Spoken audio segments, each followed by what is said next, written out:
Hi, welcome to Restore Belief with Nikki. I am Nikki Jacobs. I am a 58-year-old lifelong ET abductee, and I'm coming on right now to specifically tell you if you are an ET abductee and you're having like skin issues and rashes, unusual rashes or things, that's part of ET abductions.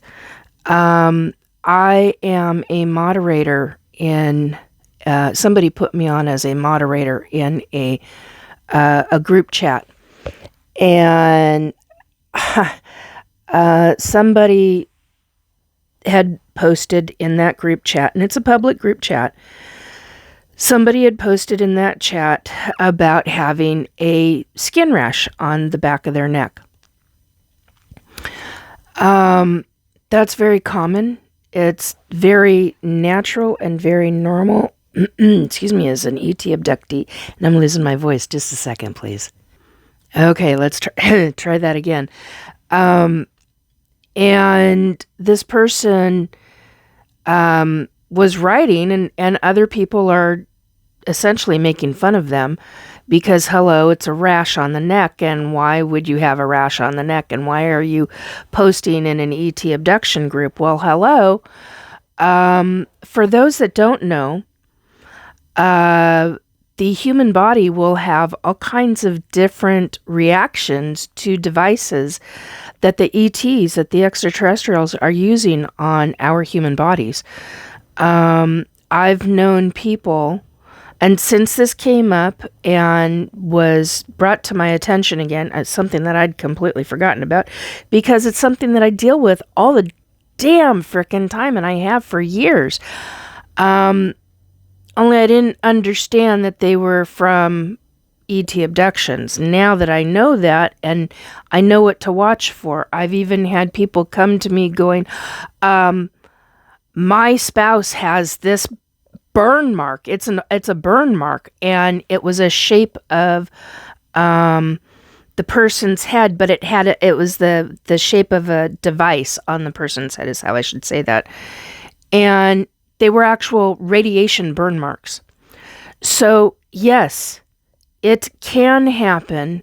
You can have skin reactions. I used to get a skin reaction right here. It was about yay big around.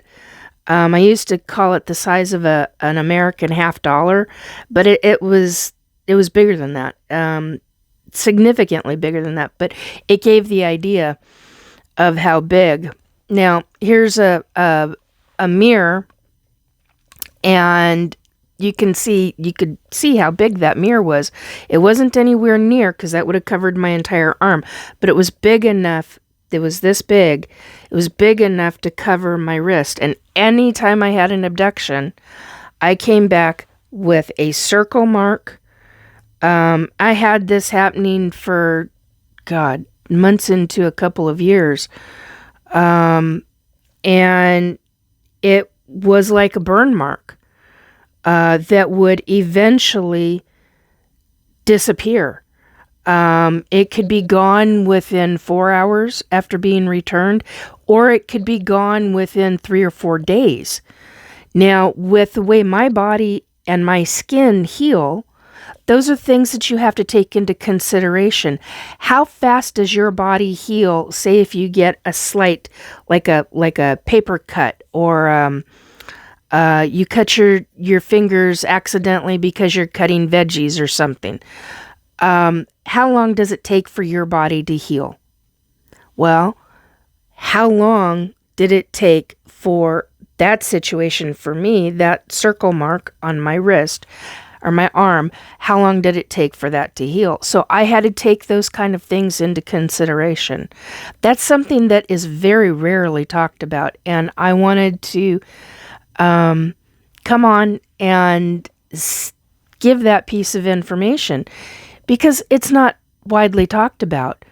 The most impressive burn mark that I'd ever seen on somebody's neck and skull was from this couple that I knew. And they don't want any of their stuff public. I get that. I totally understand that. But it was a significant burn mark, and it was literally in the shape of a T at the top of the head, and then it came down and it came across with another. It was like their skull was their head was held in a device, and whatever that device was, it literally left burn marks on the back of the person's head and on their neck. Now, I have had people come to me. It's very rare, but I have had people come to me where they've had these they weren't burn marks. I don't know what to call them, but it was a rash in a specific kind, and it was from the neck into the shoulders. That was it. And then you've got other people to where they've got these kind of marks on their head to their neck. So don't dismiss rashes, skin rashes. Your body is reacting for a very good reason. If your normal routine doesn't work for skin healing, look into organic hexane-free castor oil. That stuff is, for me personally, that stuff is a lifesaver. I've used it both when I've been targeted by government, when they've used the microwave technology weapon on me, and my skin, my entire body was, the skin on my entire body was burning. And you literally look like you've been in the sun and you haven't, it's wintertime, and you hadn't had any sun whatsoever. And so that's a big deal. Castor oil, organic hexane-free castor oil, is a true skin lifesaver, in my opinion. Yeah, it's good for a lot of other ailments and all that. Do your own research. I'm not a medical doctor. I never claim to be, not by any stretch of the imagination. I do have a lot of information, but one of my main statements is always do your own research. Do good due diligence on yourself when it comes to being an ET abductee. You have to be an advocate for yourself. Everybody in the public, medical community included, are not going to believe about ET abductions. That's just how our sciences have been dealt with regarding the different,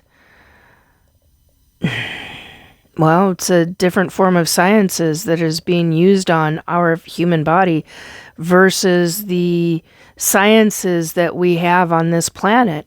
So you're dealing with things that are vastly, vastly different. And if it's not an ET abduction, then it's an ET government abduction. And that's a different series of events altogether. If it's through government with ET interaction, that is incredibly dangerous to the human body. And things that I've seen, not nice. So just be aware, if you are being abducted and you do have different things that pop up, skin issues that pop up, start asking yourself, okay, is this our technology or is it their technology? Just be aware of this. This is something that is not widely talked about, but there can be all kinds of skin reactions. So I'm putting that out there. There you go. I hope you do well. I hope you take care. And I'm hoping, this is Friday, so I'm hoping to be on tomorrow night, Saturday, March, I think today is the 6th, tomorrow is March 7th, 11 p.m. Pacific time, U.S. time zone. Anyway, on that note, take very good care. I hope to see you then. Bye, guys.